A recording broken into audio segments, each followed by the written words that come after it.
yung mga nagpunta, ang tinutukoy po natin, ang gusto nating tumbukin ho, yung pinaka-mastermind. Sino nga ba yun, mga kabayan po natin?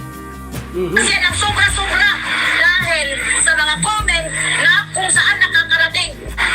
Si Nanay Hansel ang dahilan. Si Nanay Hansel din po ang nagsabing magdesisyon na magpapatol po siya. Yun po ang totoo.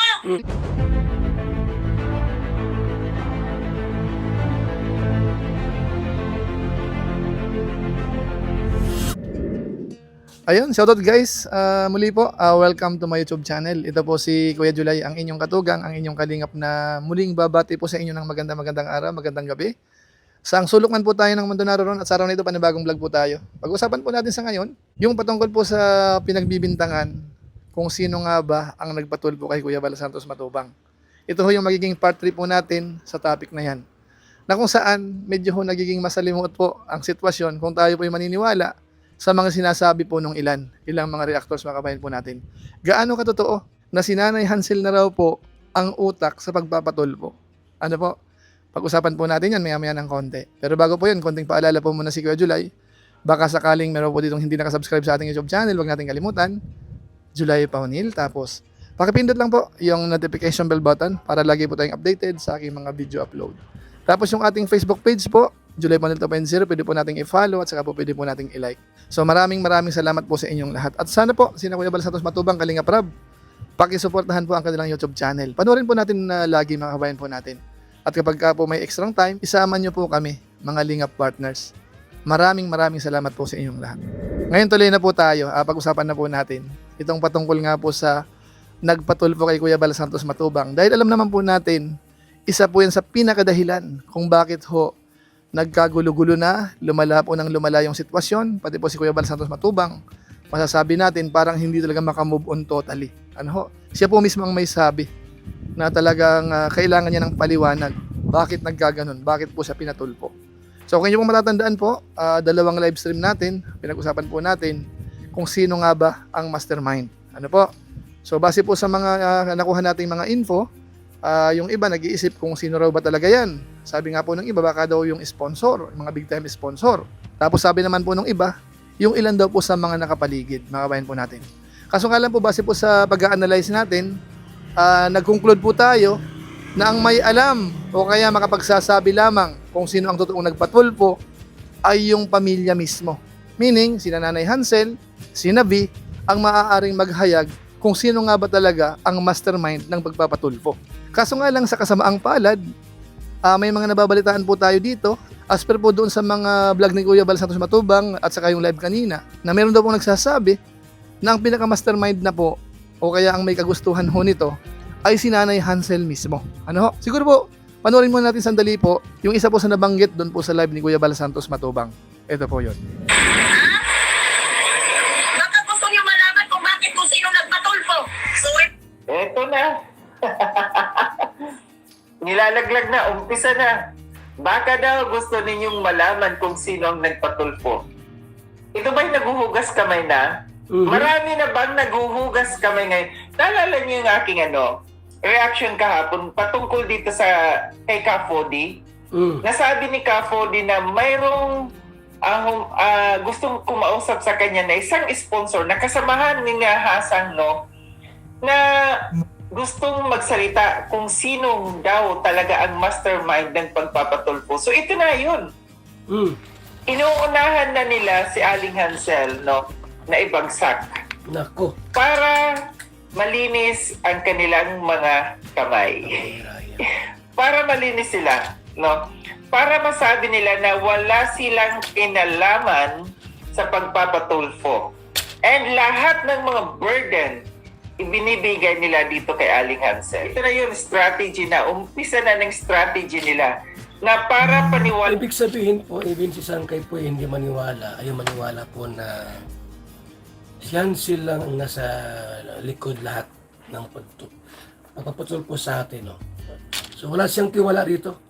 Sila na wala silang kinalaman dito sa pagpapatulpo. At isa lang ang may pakana dito, kundi si Aling Hansel.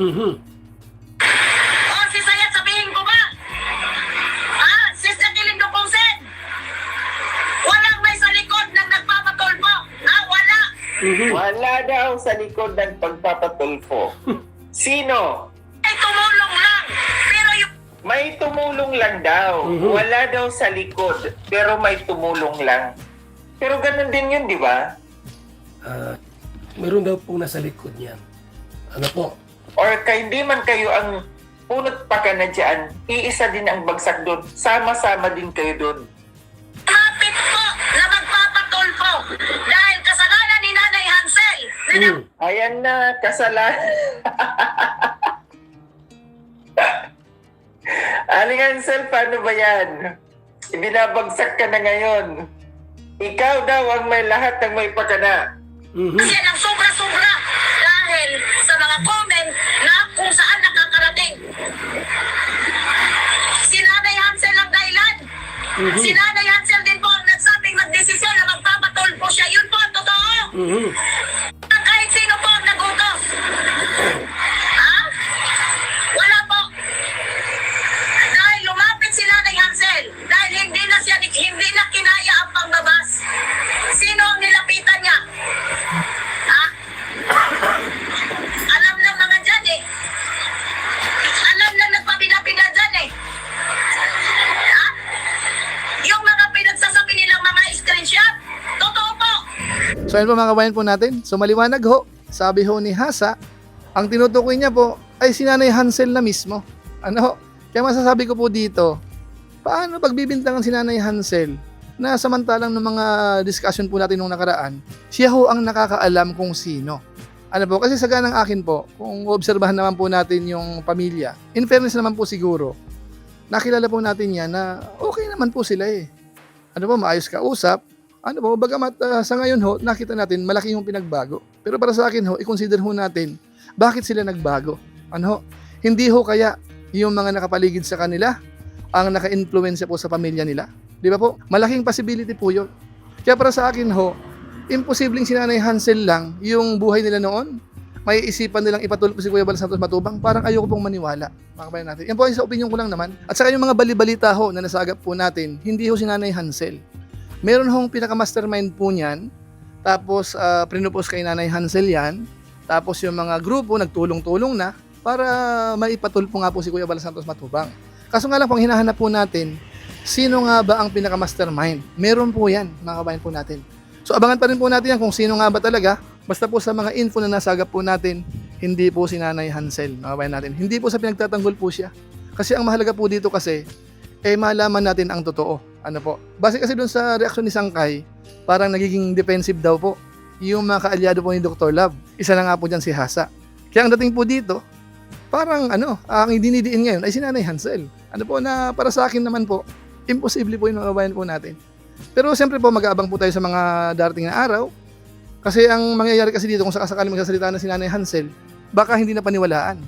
Kasi kumbaga nakapag-inject na po ng konting info sa mga viewers, mga kabayan po natin. Although hindi ko po sigurado sa mga viewers natin, kung kayo po ang tatanungin, maniniwala ho ba kayo na ang pinaka-mastermind ay si Nanay Hansel? Ano po?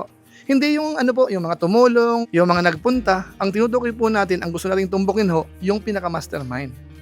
Sino nga ba yun, mga kabayan po natin? So po pwede nyo pong i-comment yan. Pero pansamantala po, mag-i-end po muna tayo.